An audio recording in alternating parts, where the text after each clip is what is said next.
thank you on behalf of all the directors of Pafcic. We apologize for the delay. We were stuck in another session, and we just could not stop the speakers because they have made a lot of effort preparing their talks. Thank you very much, and welcome to Pafcic once again. Okay, we are excited to transmit cases to your meeting. These are difficult times. We want to wish all of you good health. So we have planned to show you two cases, and we will start with a case where we are going to do a transeptal percutaneous mitral valve-in-valve procedure. So I just want to introduce my colleagues, Dr. Mahmoud Nakamura, Dr. Amir Shah. We have our fellows, advanced fellows, Jubin and Hashim is there. And then, of course, we've got Dr. Stephen Yang as our anesthesiologist. Saba will be going over the echo with you. And then we've got some wonderful staff, George and Cynthia and Chicky. So without further delay, Jubin, would you go ahead and present our first case? Thank you very much. So we have, as Dr. Makar said, a mitral valve-in-valve procedure. We have a 52-year-old gentleman who presents with shortness of breath and signs of left-sided heart failure. In terms of medical history, he has end-stage renal disease, for which he's had a previous renal transplant, which has unfortunately failed, and he's currently maintained on hemodialysis 3 times a week. He has a history of previous mitral valve replacement and aortic valve replacement performed in 2018. And those valves were a 29 millimeter mosaic in the mitral valve position and a 25 millimeter magna in the aortic valve position. He had degeneration of the aortic valve, and last year underwent a valve-in-valve TAVR with a 26 millimeter Sapien Ultra. At that time, the mitral valve did show signs of degeneration, and we opted to anticoagulate the patient and watch and see if that improved. His surgical risk scores are elevated with an STS score of above 15%. Next slide. In terms of his imaging, his transthoracic echocardiogram is shown, which shows preserved LV function and a significant gradient across the bioprosthetic mitral valve with a mean gradient of 14 millimeters of mercury. There is no valvular regurgitation. Next slide. On cardiac CT, we can see that there's a valve area of the prosthesis of 480 millimeters squared. When you put this valve into the dedicated valve-in-valve app, it demonstrates an internal diameter of 24 millimeters and suggests that a 26 millimeter Sapien 3 would be a good prosthetic size. In terms of our CT planning, we also look at the neo-LVOT, and we've demonstrated a neo-LVOT with a 26 millimeter Sapien prosthesis of a 311 millimeters squared, which would be sufficiently safe for this procedure. Next slide.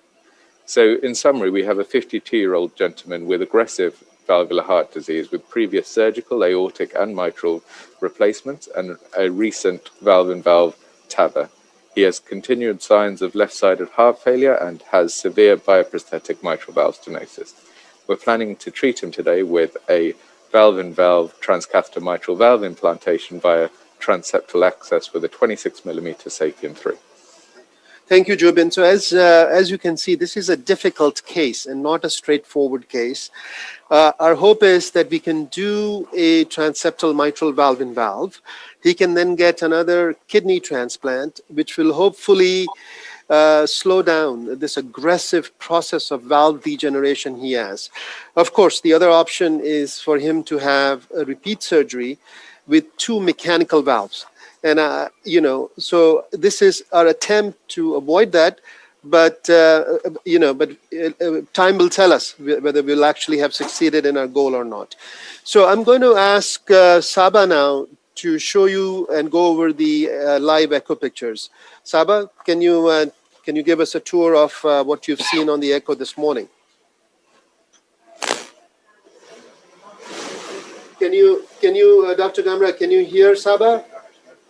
No, we cannot hear Saba. But Raj, if you allow me, I just would like to introduce the panel who might be asking questions. So Dr. Leila Hashed from Tunisia, Horst Siebert from Germany, of course, Kes Batih from Tunisia, Nadam Ajlawi from Tunisia, Professor Abdul Khan from Dakar, Senegal. Hey. Go ahead, Saba. All right. Saba, can you...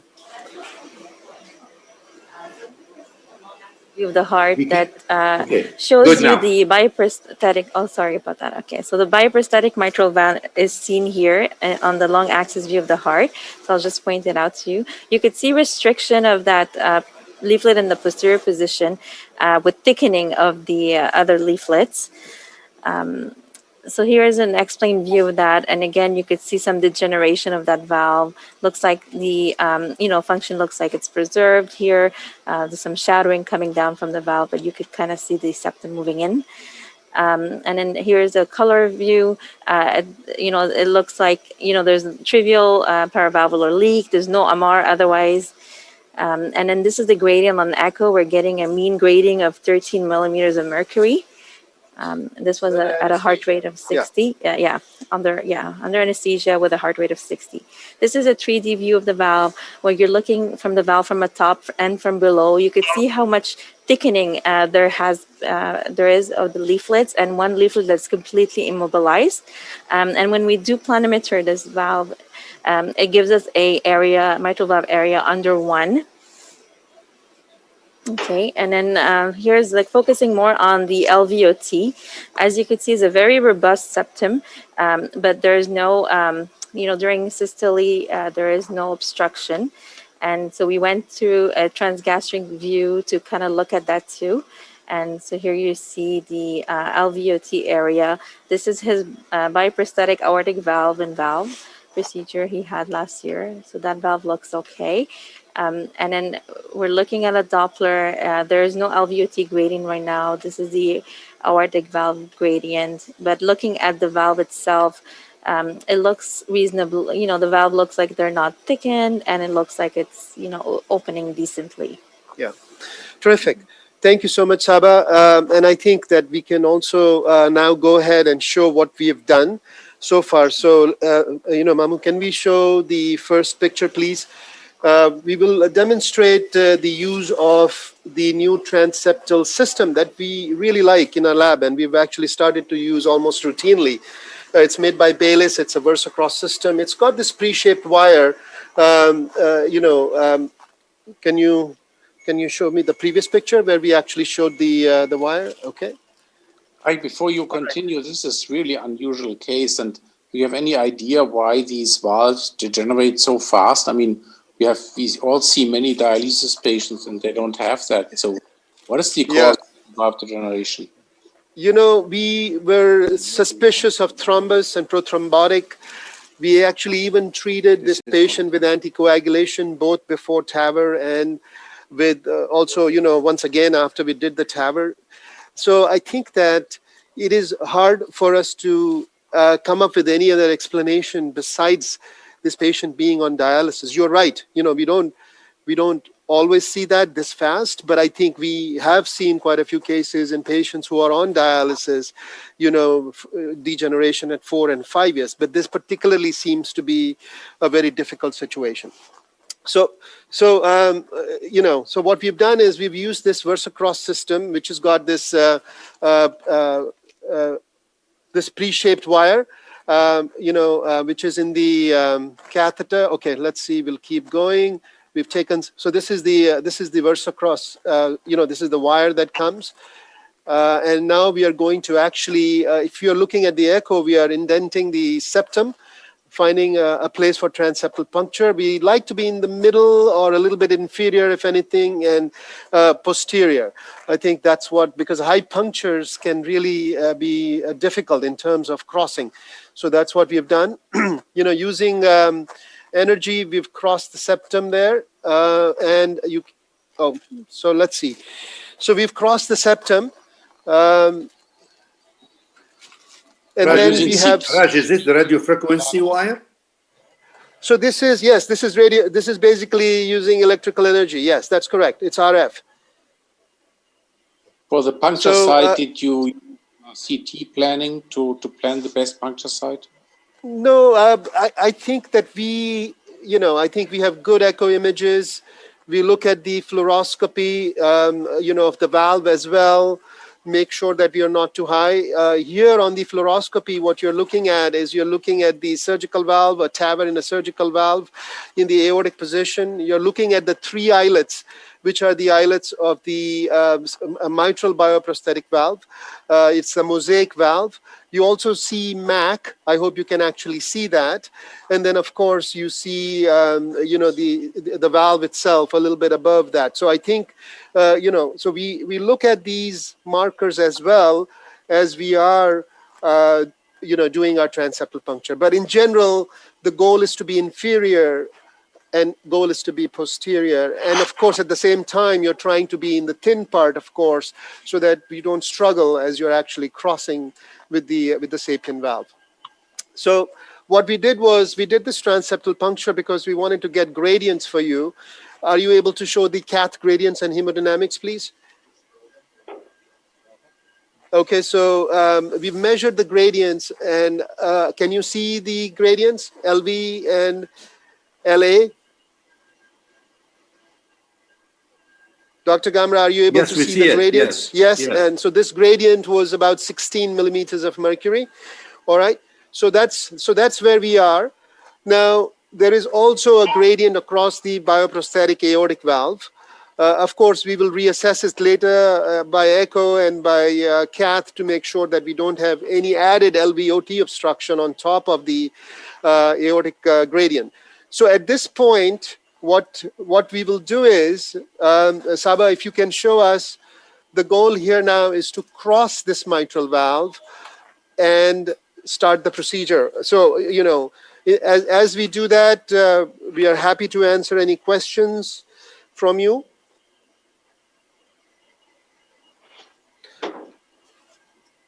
So this is the medium curve Agilis catheter. And, okay. Can you show us the 3D imaging from the top, which will help us guide across the mitral valve, please?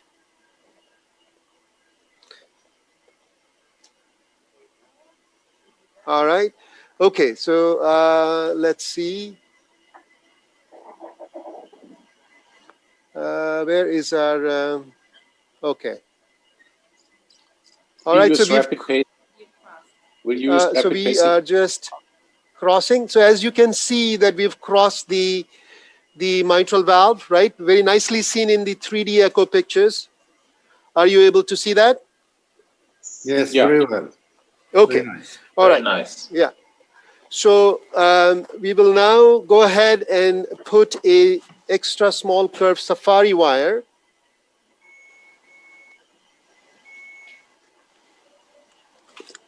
Okay, Mamu, if you can please keep it there. I will unflex this a little bit. Yes, so take out the pigtail catheter. We will then do balloon dilatation of the atrial septum.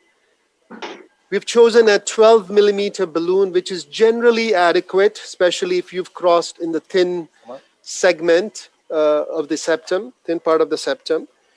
Rarely you have to use a 14. So let's hope that we don't have to do that today. Some operators, I think we can do that. Wire in place just in case they cannot cross with the sapien valve. Is that something you do sometimes? Horst, I'm sorry, I missed what you said. In case we can't cross. Some operators like to have a second wire across the septum just in case they cannot advance the sapien valve. Is that something? Sure. You know? Use something like a buddy balloon. Yeah. Yes. Okay, so we are coming out. I think it's important. So as we cross the septum, I want to make sure that we unflex the Agilis catheter because we try avoiding coming out with flexed Agilis catheter because we don't want to tear the septum. Okay. All right. So let's see. Are we? I think we should be okay here. Let's go up with the balloon and see if we can dilate the septum, please.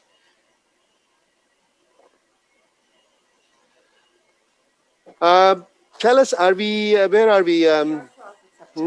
You're across the septum. We are across, but we don't see indentation because your probe. Let's see. if we can maybe move this. Can you go up, please? Yeah. Okay, let's see. I'll cine here. You can see it on echo. Um, Okay, go up, please. What is the balloon diameter here? Okay, so I think we are too far. far We are out, too yeah. far in, so we are going to come back. Okay, can you go up now? Yes, it is. The balloon is. It's a ZMed balloon. It is 12. It's to inside. I think. Are Come we back, still come back, okay? So yes. let's just come back Come back. even So this more. should- Yes, A maybe little this bit does. more, Okay. and then you're Yes. fine. Yeah. All right. So now we can see the indentation. Okay. All right. Do you need always to be guided by the 3D or? For crossing the valve, we like doing it, but I guess you can do it without. You can do it with fluoroscopy, but it makes it much easier. So this is a step where we like to be a little bit patient. So because I think if you take the balloon down quickly, there may be recoil of the septum, and then you're struggling, and then you have to restart the whole thing again. So we will stay up here for about a minute. Okay.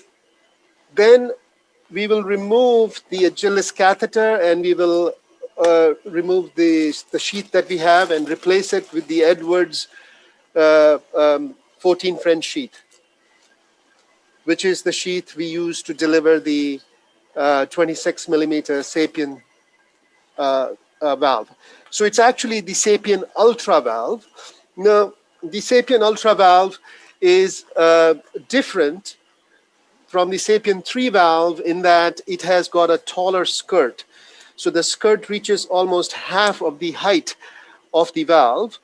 And in this case, it is of help to us because when we are doing mitral valve-in valves and valve-in rings, it allows you to land the valve more atrially without potentially having paravalvular leak. So that's one advantage of the Sapien Ultra valve. And the reason why you want to be a little bit atrial is for the reason of avoiding LVOT obstruction. Okay. Do you think we've been up for a minute? I think we do. Okay. All right. So then maybe we can start to come back. Okay, so deflate the balloon. Okay. All right. So you're down. I'm going to. Okay. So let's come back. Let's not lose our wire. Okay. Let's pull this into the Agilis if we can. Otherwise, it actually doesn't matter. But the most important thing is not to lose our wire at this time.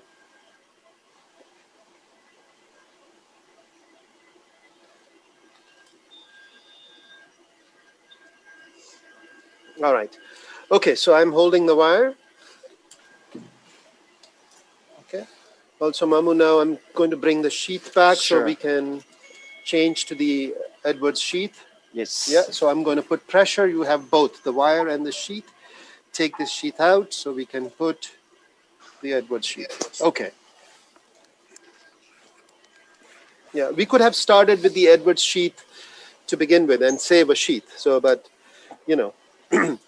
okay.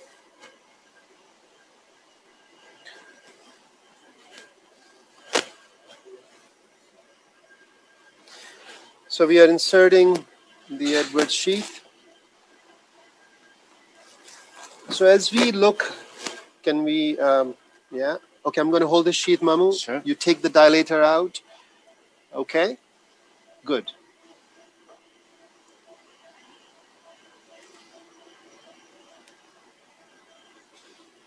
Okay, I will hold the wire as you flush the sheath because we don't want to lose Take this this out, wire. please. Yep. Okay.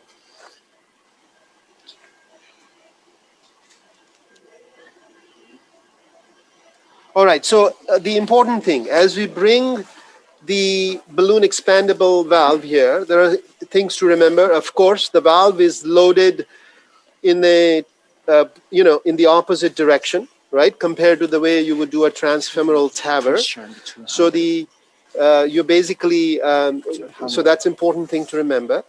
And then as we advance, yes. Yes. Okay. Can I? Yes. So the sheath is very long compared. That's okay. 1 second, please. Yep. Okay. All I right. have one. So what we have to do is we have to assemble this valve in the IVC. Okay. But before we go in, we Yeah. also need to just Yes. explore it. So exactly. So let's just do that. We So do. the other important thing is the Edwards logo, unlike the transfemoral aortic procedure, is not up, but it's actually down, because we want to retroflex in the other direction. Okay. So we will advance this now through the sheath. Okay. Let's go down on mag. This is the lowest mag. Okay.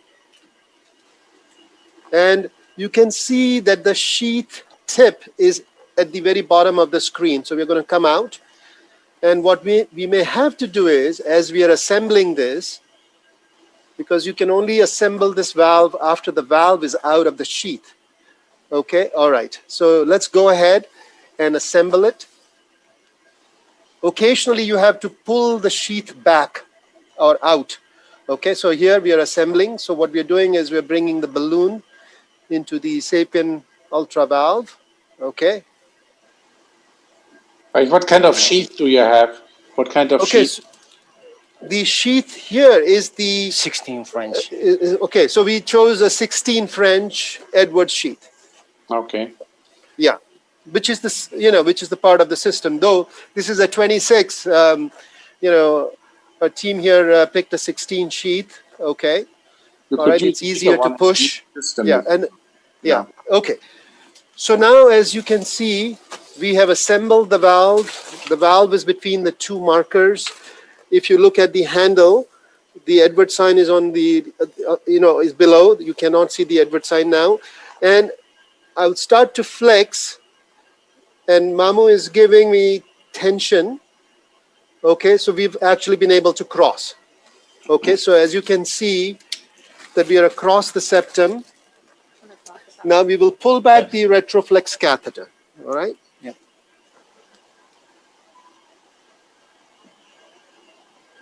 All right. So this is the retroflex catheter. Okay, so our deployment angle has to be the angle where the three islets are aligned. So they're almost aligned. Is this the best we can do, guys? Okay. This is we thought. Okay. All right. And the foreshortening of this valve is going to occur atrially. Okay, so I think that if we keep this here, what we know is what can be constant is the position or the ventricular position of the valve.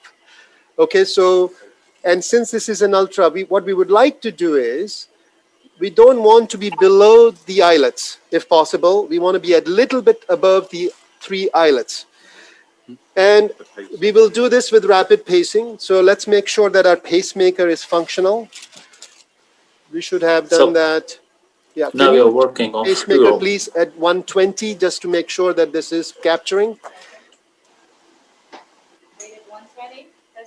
Okay. All right. So it does capture. Okay. All right. So this is fine. So we are now going to go ahead and deploy this valve. Okay, with rapid pacing. Don't have to go further in. Horst, did you? Yeah. Yeah. Are you okay with this position? Do you guys think this is reasonable? I think you should advance a little bit more, don't you? Because see, that is the lower part of those islets are the lower part of the valve. Mm-hmm. Okay. Yeah. Yeah. So that therefore we don't want to be below that. Mm-hmm. Okay. And if you can go ahead, Saba, if you can go ahead and show us the 3D picture. So you can actually see now in the echo, you can actually see how the valve is. All right. So if anything, and the shortening is going to occur from the atrium. Yeah. Okay. So if anything, I want to be a little bit here, so the mosaic valve is a short valve in terms of its height and in terms of its leaflet. Mm-hmm. Okay, so I think that. On 3D, you look like So you're right in a for good the position. for the final Yes. position, you are going on fluoro, not Yes. on echo. Yes. Yeah. Okay, and it's easier to push forward than to pull back. You know what I'm saying? So I think, that's the other thing. All right. Okay, is everybody ready? Yes. Okay, so pacemaker on, please. 180. It's not pacing. Okay, okay, now it's okay. Yeah, let's go up. Very nice. Okay, off, please. All right, so let's come out. Okay. All right. All right, so the pressure is okay. All right. Now we will go ahead and bring this back.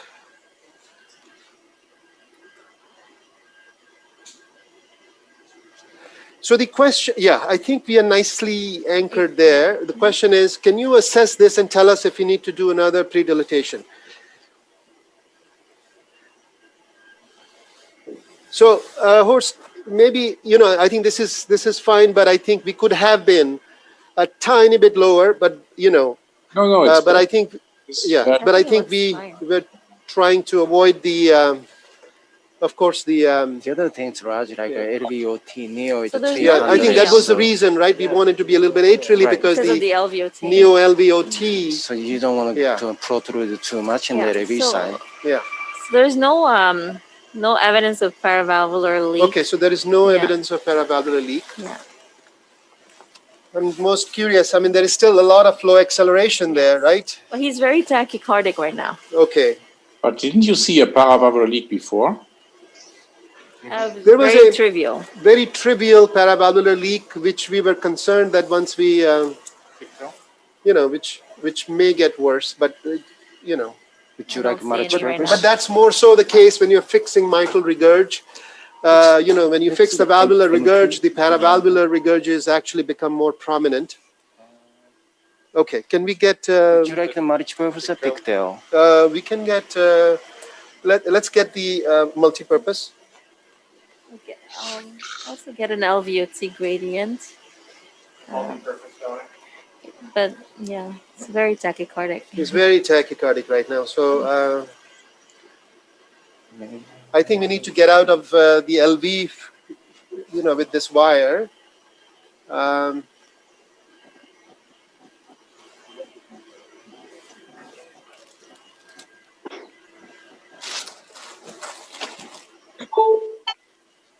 All right. So what we will do is we will go ahead. I'm going to bring this back. Is it okay to bring this back into the? Yeah, let's go. Yep. I mean, I'm just getting the same aortic valve gradient as before. Okay, and is there any LVOT gradient? No. Okay. You're in the LV right now. Okay. Would you like to come back on that So end? we will come back. No, it's good. Okay, so this is the. All right, so look and now show the. Are we in the atrium? Yeah. Yes. All right. Okay.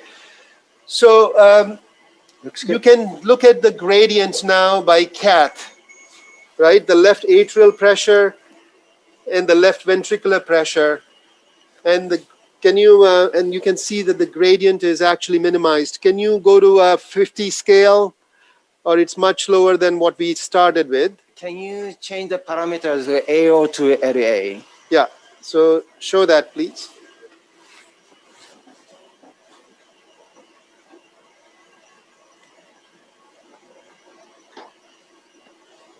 So if you remember, so the gradient now is 4.4.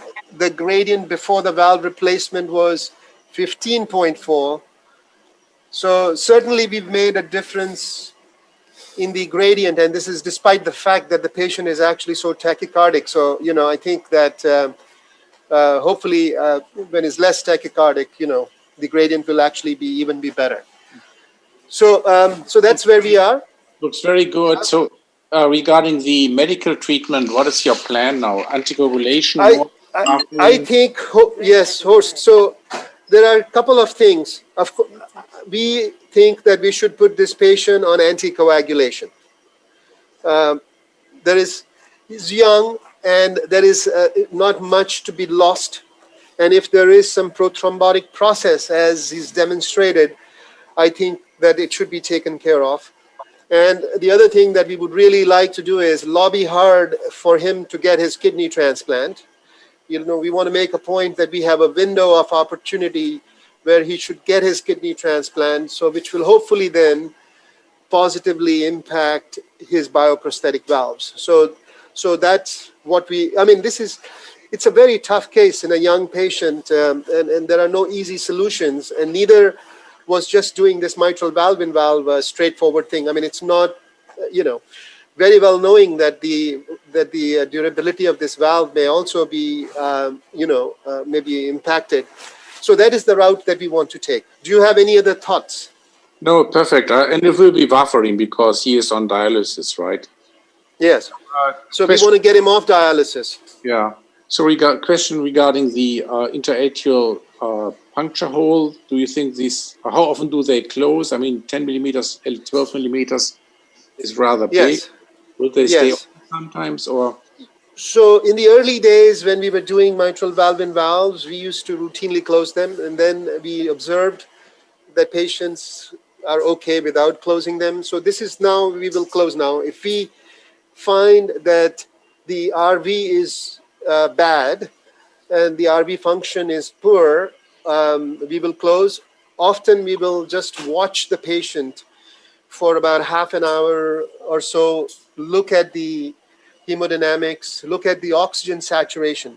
So I think when you have a right to left shunt, because some of these patients have pulmonary hypertension and they have TR, then for sure you have to close it. I think with left to right shunts, we will often wait for some time. And I think it is not routine now for us to close those defects, iatrogenic defects, unless we think that it is negatively impacting RV function. So that's been our practice. It's actually, if you have a left to right shunt, a good treatment strategy for heart failure. So maybe benefits. Exactly. Yeah. But how often do they close spontaneously? How often do they close? I think when we follow these patients, you still see in 1 month trivial shunts and small shunts. So I think that I think most of these patients do okay without closure. So I think once again, as I mentioned, we have to go case by case. So the majority stays open, and it is not a bad thing for the patient. Is that Yes, right? I think, as you mentioned, it may actually relieve the left atrial pressure, which may actually help. Right, that is the principle of some of these devices, such as the V-wave shunt and the Corbia shunt. Right, so I think that's maybe helpful. Horst and Raj, we have an experience with that with the balloon mitral valvuloplasty when we used to use the double balloon technique, and we used to dilate the septum, but it was with 6 millimeter and 8 millimeter diameter, no larger than that. And we used to have some ASDs. Most of them don't close. Maybe I would say 10-15% will still have a shunt, but it's very rarely significant clinically. Yes, and I think that's what we see. You can see some shunting, but most of the times it is not clinically. And of course, recently at I think it was at TCT, right? There was a beautiful clinical study, randomized trial, where after MitraClip procedure, these shunts were either closed or they were not closed. And they didn't seem to be making a clinical difference. There was no clinical difference at follow-up. I think it was at 1 year, between patients who had their shunts closed or did not have shunts closed. So for what that is worth, I thought that was an interesting study.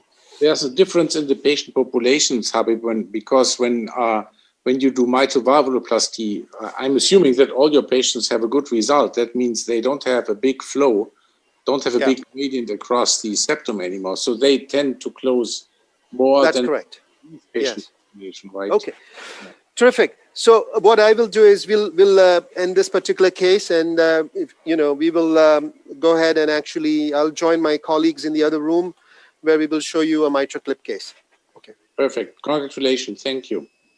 Thank you very much. Excellent. Thanks. One of Dr. Makar's colleagues. Thank you for giving us this opportunity. And while Raj scrubs into the case, we'll get started with the introduction at least. So we have Dr. Moody Makar, who's our world expert in TE imaging for these procedures. And Grant is one of our interventional fellows. He's going to present the case. We want to thank the team, Kim, Leila, and Abby for being here for the case. And Rachel from Abbott is here to support the case as well. So without further delay, Grant, you can start with the presentation while Raj scrubs in. Next slide, please.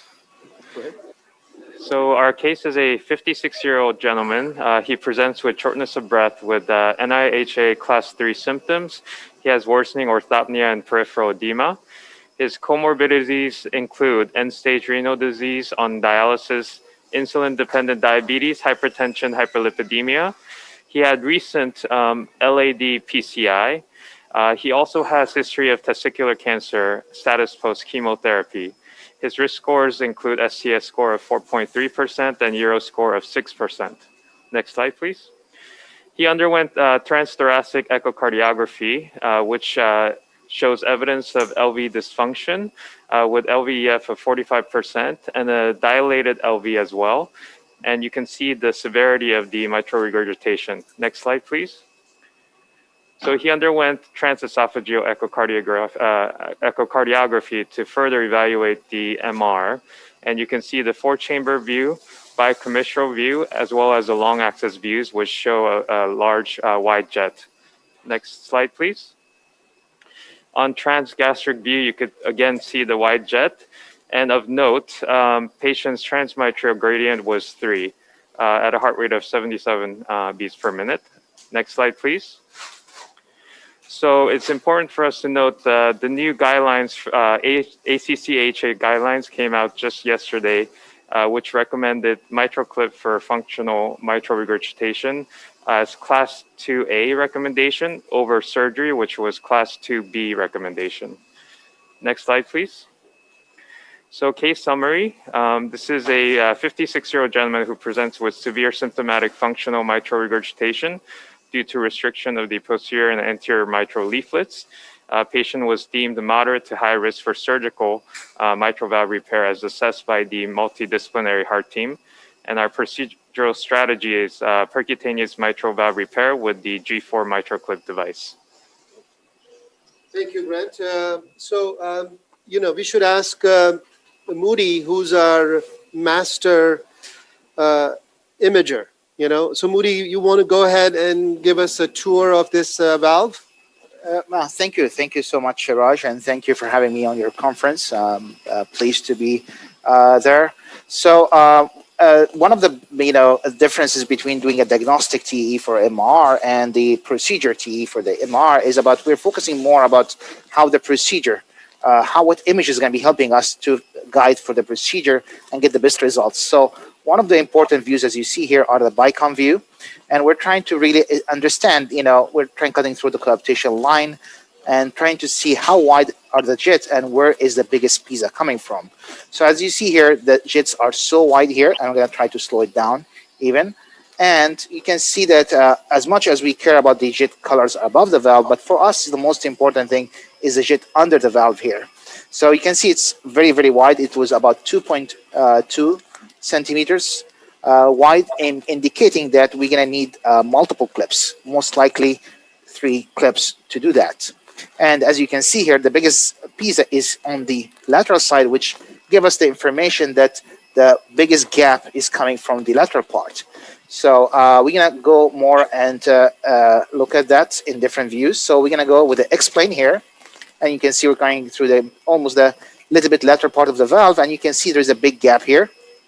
And it's measured we measured it about 0.4 centimeter. And then we're going to go up with the color. And you can see the huge wall hugging jet due to restriction of the posterior leaflet of the mitral. And then we're going to go in the middle here. And you can see the coaptation is much better here, which indicates the MR is less, but it's still there. And as you can see in this view here.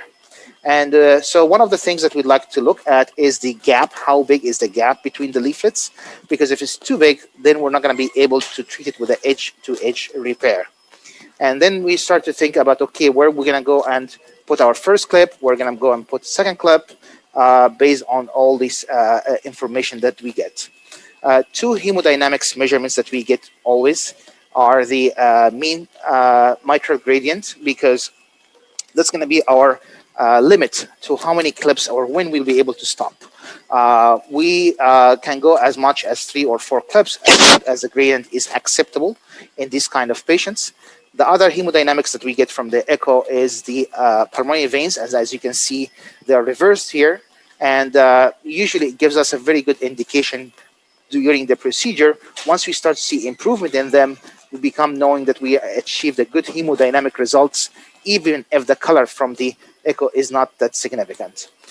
Final thing is the 3D here on FUS. It kind of summarizes everything that we were looking for and give us information. So we always put it in the surgical view, where we have the aortic valve on top, and then posterior here and the posterior wall here.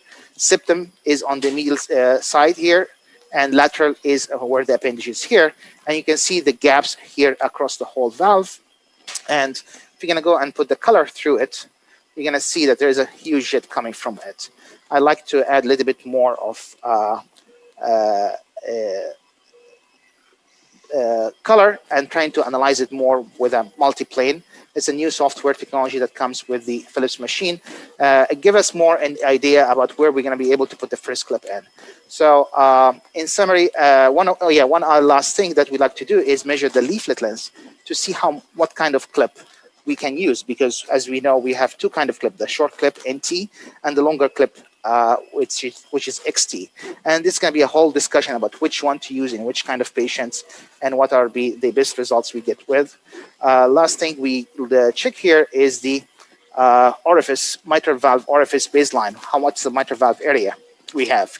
And we do with a 3D planimetry using the MPR, and we got about 7.87, and we like to repeat it a couple of times to make sure we're consistent, and it was about 7.87, 7.9 for that. So baseline, we start with a transeptal puncture, and as you see, there's some effusion here, and it's expected in a lot of these patients with functional MR to be in heart failure. There's a baseline effusion that we can see. So we start by getting the bicaval view and the short axis view, and we're trying to follow the needle as it comes down from the SVC all the way to the mid fossa. And the ideal location would like to go is to be in the mid to inferior part and as posterior as you can. That gives us the best trajectory to go to the towards the mitral valve in that. So as you can see here, we're mid and almost mid here. We need to go even down more. So we went down even more here, and we're trying to optimize. And once we get into a space that we'd like to be at, then we measure the height. And the height here was about 4.24 centimeter. It's very important here to have the essential height, because if you're too low, less than 4 centimeter, the procedure becomes very hard to be done. And if it's too high, also going to be very hard to be done. Ideally, you'd like to be between 4 to 4.5. And then we went through the radio frequency, as you see here, and we put the wire through it and in this location. And then we're able to introduce the sheath, and then after that we switch that to the guide. Great, thank you. So as you see that Tarun actually saved the step of, the fluoro of when he's actually doing the transeptal puncture. So one of the things that we like about this system is you don't have to do any wire exchanges now. You can just take out this catheter, leave this wire in the left atrium, and you can advance the mitral clip guide over this wire. It is strong enough, and you can do the same when you're doing a left atrial appendage occluder. So it sort of simplifies and saves a step in the procedure. Now, Tarun recently published our experience with G4. Tarun, you want to tell the audience the difference between the G4 clip and the previous version of the clip? Yeah, so thank you, Raj. So the three main differences between the G4 clip and the previous generation clip. Number one, G4 comes in 4 sizes. So we have the wide clip and narrow clip, in both NT and XT. So it comes as NTW, XTW, and then NT and XT. Number two, it has the ability for independent grasping. So especially in cases like this where there is borderline coaptation gap, we can use independent grasping to grasp independently as well as to optimize grasp after we've grasped both leaflets. And number 3, the guide has the capability for continuous left atrial pressure monitoring during the procedure. So these are the 3 main advantages. Excellent. Okay, so we've chosen to use the NT clip. This is what we've found, that for functional MR, we tend to go with the NTs now. I think because when we use XT and if there is a lot of stress on the leaflets, we've had some cases last year where we actually saw some micro tears. Of course, if we have difficulty grasping here, then we will, switch over to the XT. So, is that Horst, for example, your preference and others on the panel? So we are just advancing the clip right now. Yeah, you want to? I tend to use the XTR, but I can understand your thinking. What is your plan? Where would you like to implant? Can you raise the volume, please? It's hard for me to hear. I'm asking what is your plan? Where will you implant the first clip? So we were thinking about going in the middle. Mm-hmm. That was our first plan, but we'll see. We may have to improvise as we go along. Okay, so let's come back a little bit. Yeah. So we are giving M, and we will appropriately straddle this now. I realize okay, let's not rotate posterior when you give M at this stage. Yeah, we'll just see. Yeah, we'll just see. Tarun, yeah, we were handling the guide, so we were adjusting in real time. Yeah. So I think that we may need to do a little pause, little plus. Yeah. What do you think? Release some M. Yeah. Let's see. I think. Yeah, but we'll need plus for sure. Yeah. Okay. Let's see. If we come down, what do you think, Moody? You tell us what you think. I think maybe a little bit more plus will help us. Yeah, I think we haven't given. Okay. Yeah, give it a little plus. We can see the echo only partially, so the LVOT view is not really. Moody, can you come out of max view so they can see the echo? Is it better now? Yeah. So better, now let's push the whole thing. Maybe since also you gave some plus, let me release some M.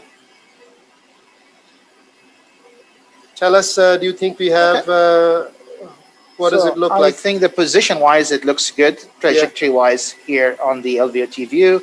And the location-wise here, you are in the middle of the jet. And we just need to make sure that the trajectory doesn't dive more lateral or medial as we advance. All right. So I think as we fix the, the clip orientation, that is what is likely to happen. But let's see. Moody, let's go to 3D for orientation. Yeah.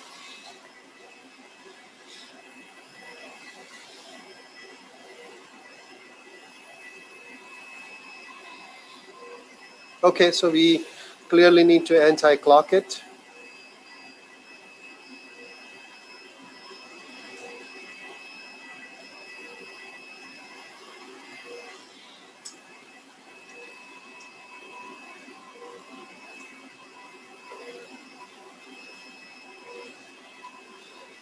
Okay, let's see. It keeps rotating back and forth. Yeah, it keeps rotating back. So let me... Touching the valve. I think we are touching the valve, yeah.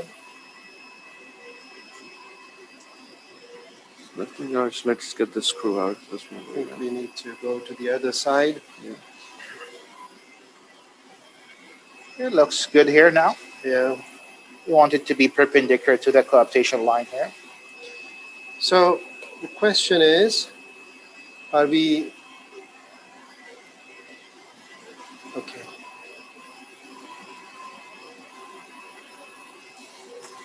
Be a little bit of lateral dive, do you think? Yeah. We can give a little M and we can push the whole thing in. What do you think, Tarun? Yes. I think it looks pretty good. Chugai, what does the... Moody, what do you think? I think we need to just give a little bit of M and push it in the middle of the system. I feel that the guide is like this, and it can be ending up here. Yeah. Okay. All right. It A rotated little a bit. little. Yeah, it is. You want to look at the clip orientation again, Okay. and then we need to, of course, check the grippers.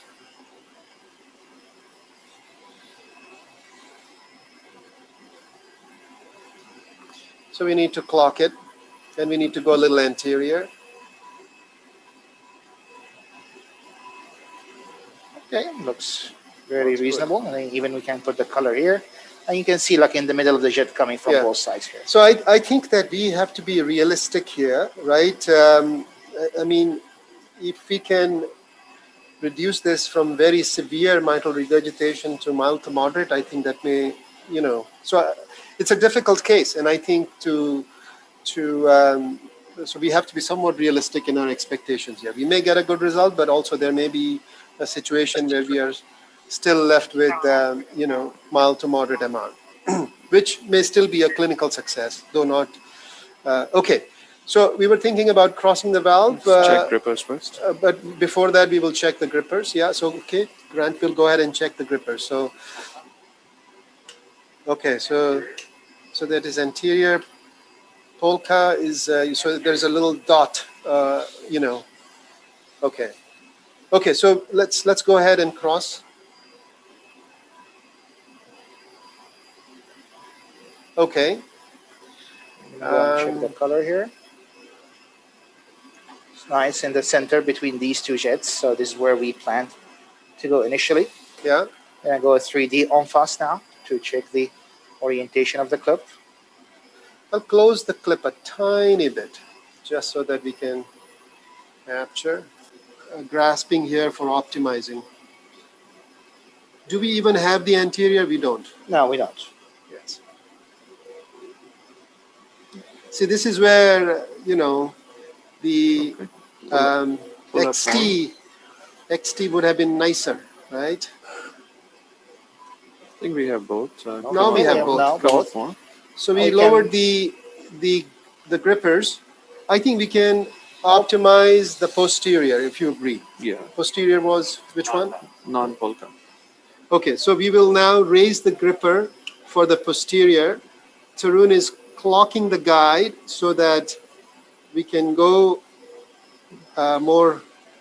Pull up more. Maybe we need to pull reduce this up thrust. and actually close this a little bit so we have more posterior. Is this sufficient, or would you like more? If you can pull up a tiny bit more and get more of the. Yeah, I agree with you. Okay. So I've run out of, the length. So we may have to understraddle a little bit. So Tarun, understraddle a little bit so that we can come up more. Okay. All right. Okay, can you now And look at that's our acceptable. orientation and see if this is, Looks reasonable in fluoro. yeah. So on fluoro, it looks okay, you're right.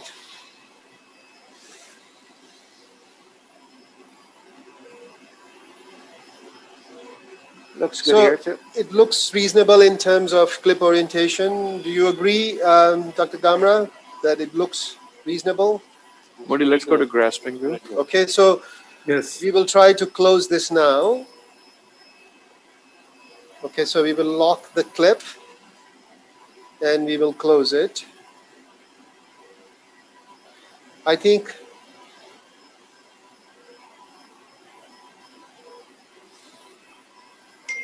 it's very important, especially with the XT, if you are very high, to give back. Here we were not that high, so I didn't, Yeah. give it back as much. We do wish, though, that we had a little bit more posterior, but I think the leaflet measured 1.6. So okay. Yeah, I think. I mean, one of the things that I noticed from my side here, the blood pressure went up about 20 points. Okay, So it means that there's some reduction. all right. Is it Okay, close and to this is what. peaking? So it Close is, yes, Horst, it is completely closed. Looks much better. Yes, so I think I have to say, I'm There's no happy medial with, jet anymore. and there is not much of a medial jet. So I think, which may be that our position was not unreasonable To to show start. the hemodynamics, And V can wave you show was the left atrial pressure, please? You know, of course, there is a little bit of damping whenever you have this, but I think it has. V wave was 50 at baseline. Yeah. So the V wave was 50, as Tarun mentioned, and so it's actually down by half. And the gradient is 2, so Yeah. it means that we didn't cause any mitral stenosis Yes. yet. Shows And again then we're that- going to go. It shows again that mitral clip is unpredictable. I mean, Yes, everybody you're right. agrees that you need 3 clips, right? Yeah. I think you are so right. This is what I feel about the clip. You know, there are cases where you think it's going to be so easy, and they end up being really hard, and vice versa. And you So- can see here the pulmonary veins that was reversed from before become co-dominant right now. Yeah. Which is a huge improvement in the hemodynamics. Okay. Maybe you need only this one. But let's see when you release it. Usually it gets worse Yes. when you release it. I agree. So that's the other thing, right? You know, when you release, there are surprises.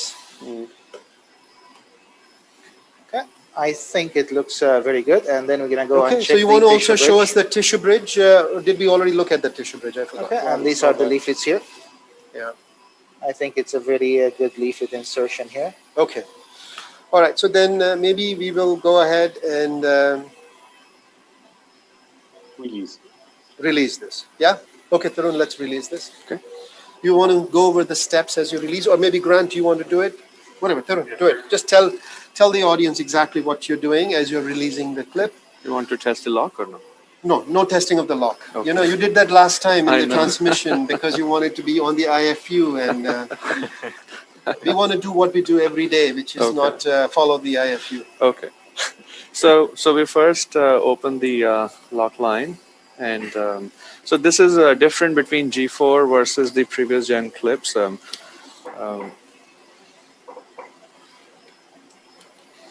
And Grant turned up the drip, so there's no air going inside. We separate these two lock lines.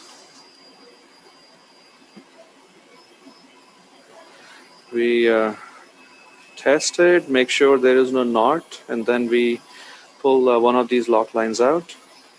And we're watching under fluoro to make sure. As you're doing that, you can see the nice tissue bridge that Moody is showing on 3D. And then we pull this pin, and we're going to expose the groove. Groove is in this side, so it's on my side, so you may not be able to see it. And then we turn this actuator knob 8 times. You can turn it more than 8 times also, but the recommended is 8 times at least, minimum. Then we pull this actuator knob back. And now we're going to pull these grippers up, and you can see it's already released because there was tension on the system. And the clip looks stable on fluoro. So I think that's important. Now, as you're coming out, Flo, Let's make sure we have Yes. guide. And Moody, show us the guide and then the spear. So you have Yes. to make sure you have a lot of guide here. This is a can tip you of go a the- little? Show me the spear so we here, know where and the Go- spear, go which is the tip of the Go a little device, anterior. Yes. Okay. is here. All right. Let's So I release think- M as yeah. we. Okay. Okay. Then So we I want- don't fully release M One because second, let's hook up so we can draw Yeah. back. So we have the guide here. Now we're going to go and pay our attention towards the valve. And we're going to start to see how much MR we have. And again, as expected, the MR got right now we also see a small jet medially as well. I think so. I think that's the whole thing about. Now, what do you think about the? Only mild, right? Yes, I agree. We're not going to make a big deal about that. I think clearly we need to go lateral with the next clip. Do we need Pull back one? more. Do we need another one? I think so, because I think with functional MR, I don't know what's been your experience, but I feel that when you put a couple of clips, I think the durability is better at follow-up. Okay, we're okay Yes. here. And I think in this case, the gradient is not much. But let's Um, say if this patient comes to you with that degree of MR initially, would Yes. you implant a clip? No, I think I would optimize his W. medical treatment, but I think we are here and we want to make sure that we have a durable procedure. So, yeah, you're right. I think, I mean, what we started off was so much worse, you know, it was really severe. Yeah, I mean, we can go back and look Yeah. at it to confirm that. So Modi, the next clip will be lateral, or Yeah. Would be lateral one. Yeah. Yeah. No, lateral is where the bigger jet is.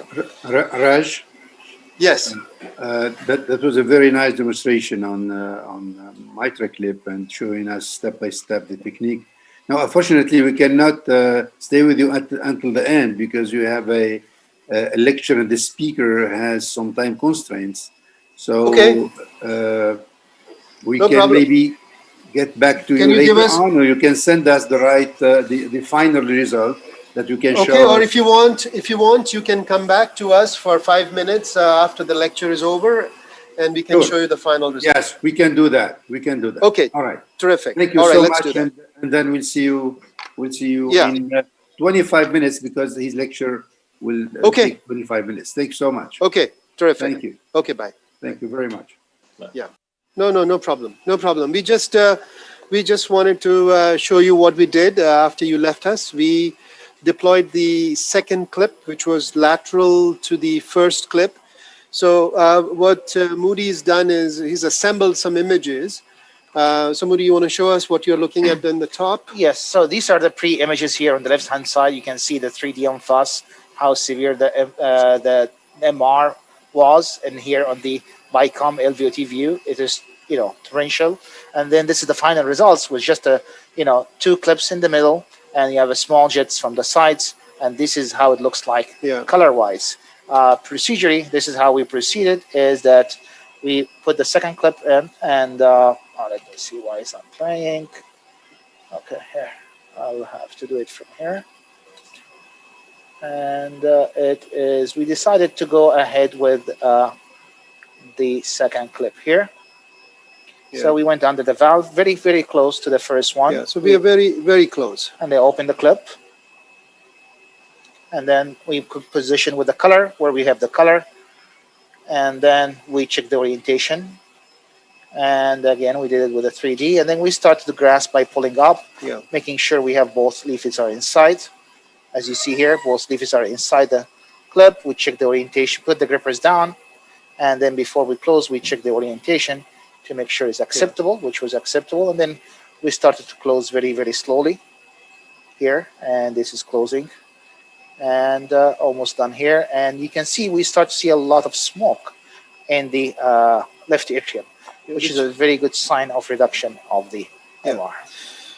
Yeah, so we are quite pleased, with the result. I think at the most, I think it's mild MR, with two very small jets on either side, with the gradient that is quite acceptable. As you can see here, after the second clip, the mean gradient was 2 millimeters of mercury, and you can look at the pulmonic vein flow pattern, which is normalized. So we are actually quite happy. Great. Very nice demonstration. Congratulations, Raj and the team. It's just a great procedure. Thank you very much. I don't know if any one of the panel is still here with us and if there's any more questions, but it was a very fascinating demonstration. How long does that procedure last, Raj? You mean last in the sense, how durable is this? Yes.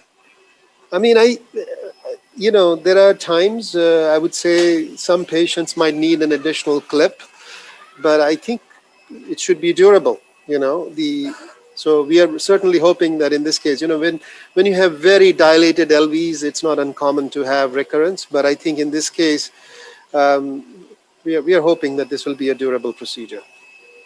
All right. Thank you so much. What's the mean number of the mean number of clips that you place in such patients? Yeah, I think at our center it is about 2.